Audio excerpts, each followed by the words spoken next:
There is a person who is in love and he is in this world and he's feeling that he is in this world but he's not of the world, because what he is seeing is this, that party and celebration going on everywhere. People are drunk with alcohol and this is what they call joy. But this lover is feeling himself strange, for his intoxication is the purity of his blood. Whenever I hear the word blood, it reminds me of the Christ whose journey started with turning water into the wine, and after that he make it clear to the people that the wine, the real joy, real intoxication is the blood that flows from our heart, that is our true love. And this guy of this story is feeling that he is in this world but not of the world.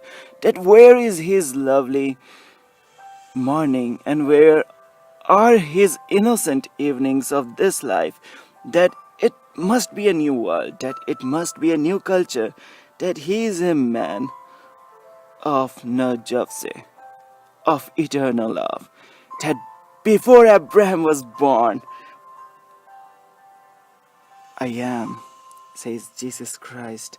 It is true that true love is eternal. Since 2000 years ago, when this voice is heard, when Jesus Christ is saying to the disciples of Abraham that before Abraham was born, I am, and they started to stone at him because they were unable to understand that love is eternal. Love was eternal 2000 years ago, and love is eternal even now. And now come back to this story where we have a man and he know that these customs of this modern world, may this be a new world, but he wants to be excused for God's sake, because he sees his wife, he sees his love, he sees his beloved hugging and kissing other man. But he is a man of commitment. How can he bring such eyes to face this? Yes, he knows that it must be a custom. He must be joyful way of the modern life or some obligation of her wife. But how could he compromise his ideals of pure love? How can his blood become water again? Because Jesus transformed water into the wine, and wine was transformed into the blood of love. But how can he turn his blood back to the water to become emotionless? That how can he forget that his chastity of love, that how he has truly loved, that he is a lover? And it reminds me of a story of Jesus Christ, that Jesus goes to a temple where instead of worshipping the worship of God, the commitment of God, the commitment of love and devotion, that is love, was just for the namesake, and people were doing business there, just exchange, joy, etc. was happening, but the love has lost its impact. And Jesus said that tear down this temple, no matter even if this temple of relationship is made of 40 some years. And he said, tear down and I will rebuild it in 3 days. This is the power of true love. Yes, he, in this story, this guy, he doesn't agree with his girl, and she also has grievances, and this is the outcome of their love.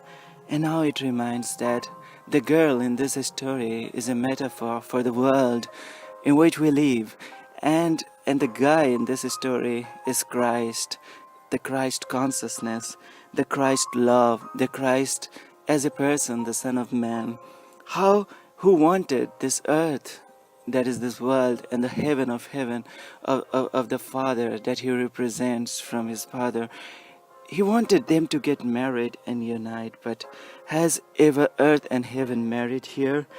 The flower that comes, that blooms in one place, sometimes it doesn't bloom in other place.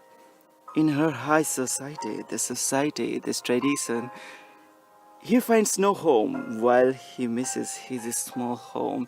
And Jesus is returning back to the Father, and he says that I'm going to the Father. In my Father's house there are many houses, and I'm going to prepare a place for you. And when I prepare the place, I will come and take you with me. And before Jesus is leaving, he's praying to the God and saying, God, I'm asking you to protect them. I'm not asking you to take them out of the world of his disciple, but protect them in this world, because the glamour, the heartlessness of the joy of this world and the true love that Jesus is giving. Jesus says that peace of this world, I'm not giving you this peace of this world, that you just forget your originality and get the peace, what we call celebration of peace. But Jesus is saying that I'm going to give you peace of eternal life. Because what we call our celebration of this world, on 31st night we are celebrating, on our birthday we are celebrating, on so many occasions we are celebrating, but then we forget it. But he is speaking of such celebration of true love, that when we are really in true love, then every night is 31st, every day is the 1st of January. And this love is eternal celebration, and it is going to be with us forever. When we are in true love, it is like a wedding party every day. But the water that turns into the wine transforms into the blood and runs into the veins and calls the name of the beloved. Thank you so much for listening to these words with so much of love. And I pray for a world where true love wins, that this world also accepts, because we have seen many examples of so many people who have lived for true love. And this guy is also in love, and he will forever love. Thank you so much. May God bless you.